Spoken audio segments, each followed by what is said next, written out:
Welcome again to my channel. If you are new here, please like and subscribe so you won't miss any tips like this on my channel the next time. Today I'll show you a tip on how to access some hidden features by enabling the developer option on your Android device. If you are ready, let's dive into it by going to your Settings app and tap it.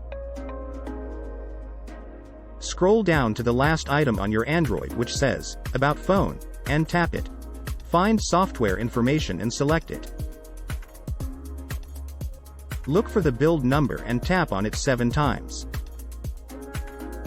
A countdown to 0 will show up on your screen as you keep tapping.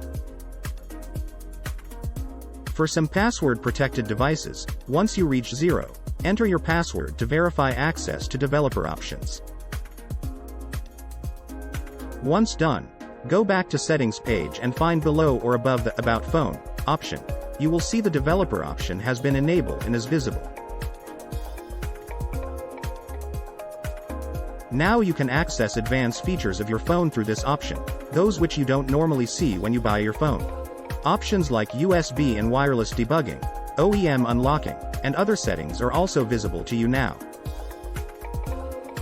In some Android systems, you can switch it off again to hide this option and it will be gone from your screen. Just repeat the steps again to show it when you need it as I've shown you in this tutorial. That's it, you've become a developer accessing features hidden from the conventional user. Please subscribe, like and hit notification bell icon on your screen so you won't miss any of my tips like this.